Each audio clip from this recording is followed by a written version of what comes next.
So ngayong umagang ito'y tatalakayin po natin ang isang paksa patungkol po sa ating mga kapulisan. Inilagay ko na po sa ating programa na every Thursday, ang ating tatalakayin ay mga paksa patungkol sa ating mga kapulisan.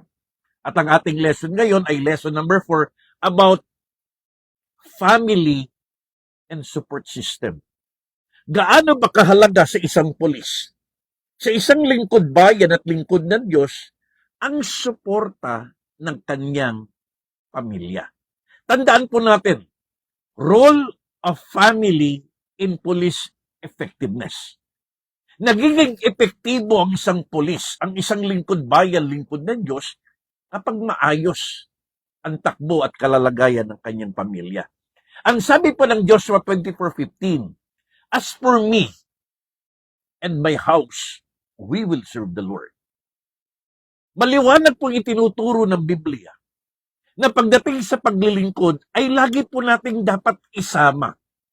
Nagsasama at nagkakaisa tayo kasama ng ating pamilya. Alam niyo po ba kung bakit?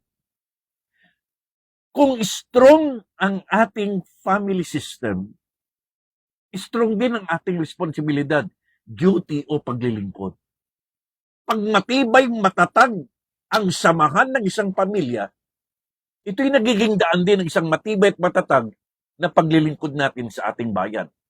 The strongest the bonds is backed up by the strongest home.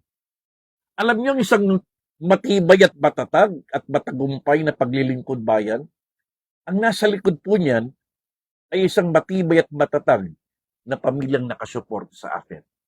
Kaya talakayin po natin ang kahalagahan nung tinatawag nating family support system sa ating mga kapulisan, maging sa ating mga kapastoran. Tatlong bagay po ang tatalakayin natin. Number 1, priority. Number 2, protection. And number 3, partnership.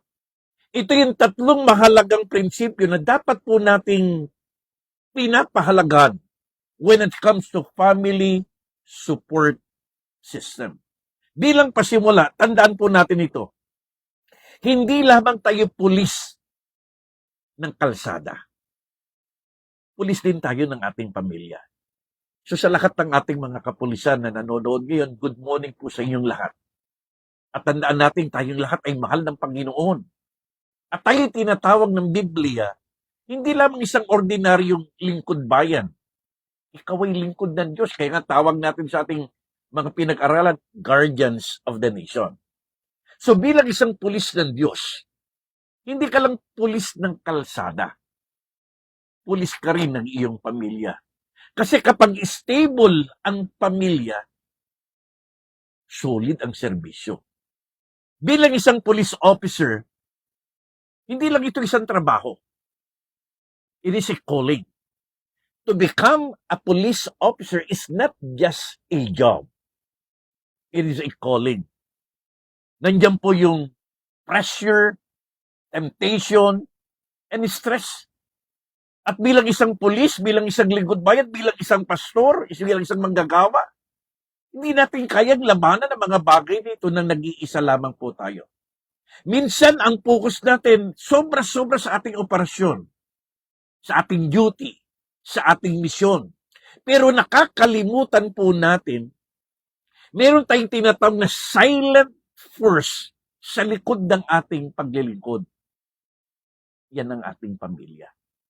Kaya sa lahat ng mga lingkod ng Diyos, sa lahat ng mga lingkod ng bayan, sa lahat ng mga politician, lalo tigit sa ating mga kapulisan, mayroong isang silent force na laging naka-back up sa ating paglilingkod na tinatawag nating pamilya. Take note, a broken home creates a distracted officer.